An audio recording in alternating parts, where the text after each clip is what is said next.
Hello, America, and welcome to this Just the News, Real America's Voice special report, the new foundation for American greatness.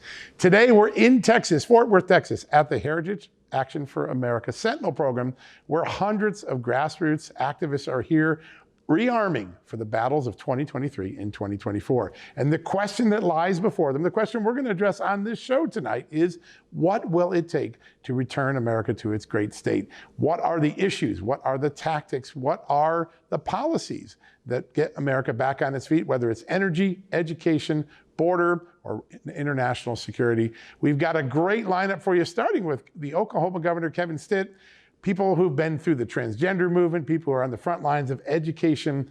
At every step, we're going to cover the policies that we know are at the heart of the 2022 election and are going to carry over in overtime to 2023 and 2024. We're really looking forward to the great discussion. And as you know, we're lucky to have this incredible partnership with Heritage Action for America. They make this special possible. They make these conversations possible every month. And there's no better way to start off than with the great governor of the state of Oklahoma, Governor Kevin Stitt. Oh man, thank you so much for having me. It's such an honor to be with you. Congratulations first on a big election victory. It was fun. Tuesday night was great. You know, some of the polls and the fake media were saying it was going to be close, and she was even going to beat me. And we won by more than we did 4 years ago. So we won by over 14 points. And so just so happy that the truth prevailed, because there was a lot of negative ads run against me from some of the special interests. And it was a great night. Yeah, no, it is. And it's a good time for the Oklahoma people now, because this experiment that you've created of taking conservative ideas, putting them into policy, it's working. You fought ESG.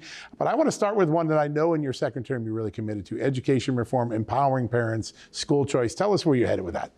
Sure. Yeah. Well, first off, you know, not every kid learns the same way, right? And we shouldn't just have, I believe that every kid, regardless of their zip code or where they live or their race or their heritage, they should have the absolute opportunity for the best education possible. Sure. School choice should not be just for the rich. And so that's why I'm fighting so hard for scholarships and to allow more charter schools and more private schools and maybe home schools. And you know, one example, we just set up an aviation program in Norman, a new high school.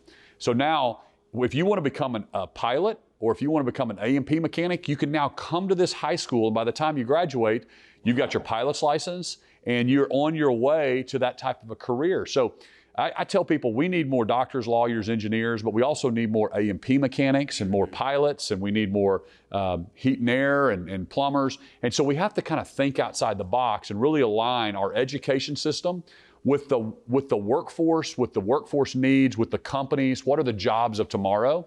And I just think that the education system will not fix itself from within. We need to empower parents to make the best decision for their kids. The pandemic really helped on that front. It's amazing to watch the Papa and Mama Bears that are now active in their kids' educations, active in politics. When you go out and talk to them, you just got done with the campaign, you're out with people every day. What are the most important things that parents are looking for right now? You know, I think it's exactly like that. What you said is, you know, parents want more of a say in their kids' education. Our parents are more active than they've ever been, because during Zoom and during some of the things that were happening nationally, you were seeing what was being taught. We saw some of the nasty books that are in some libraries. And parents, we want to put them in charge of their education system. And so I think that's super important. I tell people, regardless of where you're at on the political spectrum, you all want the best education for your kids. But instead, we're listening to these big labor unions that are trying to protect and protect their little entity instead of putting parents in charge. We're the taxpayers. We should have education freedom. Forgot who their customer is. That's exactly right. They're trying to protect their little kingdom, which is so disappointing. They're actually supposed to be focused on the kids, and they've lost their way. And now they would rather lock things down. And I had one district that was closed for 355 days. Unreal. I hammered them every day. Yep. And if anybody was governor and they had to talk to the single moms that would call you and they would say, "Governor, I have to go to work and my first grader is not learning how to read on Zoom," it would break your heart, because my kids were in school the whole time. Right. And so that's why I fought so hard. But the hypocrisy of the left, those folks, you know, the other governors in other states that are shutting their schools down and their superintendents of education, their kids are in private schools the whole time, where they're saying, "Oh, it's not safe here." It's ridiculous. It is. It's incredible. You're blessed to oversee a state that has some of the greatest energy resources in the world. We are suffering from inflation and an energy crisis. Diesel fuel, something that used to always be abundant, now in shortage. What do states need to do to pressure this Biden administration to unleash the fury? You know, I mean, the American people have got to stand up and just say, we got to have some common sense. I mean, every president of the United States since 1973 has had an energy independence policy. Let's meet the needs of our citizens with our own resources. Until this administration, and they've taken a left turn and they canceled the Keystone Pipeline. They are passing laws to tax the oil and gas industry. They're trying to put their finger on the scale, their thumb on the scale, and drive away, oil and gas. Yeah. That's really what's happening. But demand is the same. And what I try to explain to this administration is, if demand is the same and you choke off supply, prices are going to go up. There's only one outcome. There's only one outcome, and we're seeing that at the grocery store and at the gas pump. And the regulation is hurting the diesel stuff. Their solution is to buy oil from Russia and OPEC and maybe release it from the strategic stockpile, which makes no common sense at all. So we have to stand up. And that's back to the federalism. And the states like Oklahoma, we're producing and we're doing our part. But we're also number 2 in wind energy production. I remind people that we need more of everything. I'm fine with wind, and I signed an MOU with the governor of Louisiana and Arkansas to actually bring a hydrogen hub to Oklahoma. Really? To our 3 states. And so we're leaning into hydrogen. We've got wind energy. Obviously, we're number 4 in oil production, number 3 in natural gas. We've got some of the cleanest water, cleanest air in the country. And the U.S. needs to be energy independent. That's just plain and simple. Yeah, it's a national security issue and a pocketbook issue. It's so remarkable. You've pursued the all-above energy policy. Nuclear energy, for a while, people were putting their foot on that, trying to keep it out. It seems like it's having it, with all the innovation going on in the science and engineering world, come back. It could solve a lot of problems short-term, can it? Absolutely. I mean, again, more of everything. We want to unleash. We believe in free market principles.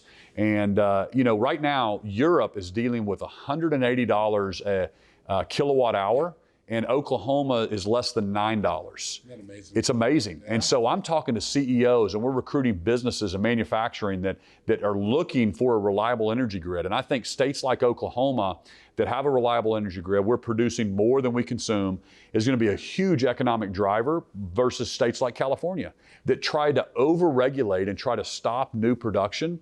And so now they're dealing with rolling blackouts. Right. And I think if states will band together like Oklahoma and Texas and Pennsylvania and oil producing and energy producing states, I think that's a huge advantage for us. Yeah, there's no doubt. There's lessons to be learned in the states. I mean, one of the most amazing parts of the Biden administration, whether through the court system, whether through smart policy, federalism has really gotten revived. The idea that states are supposed to be first, and the best ideas grow from the ground up in the states and then go to Washington.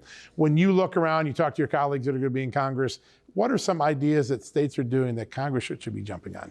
Well, like you said, the states are actually, building the buildings, building the roads. And I remind people that, in Oklahoma, we have a $25 billion budget.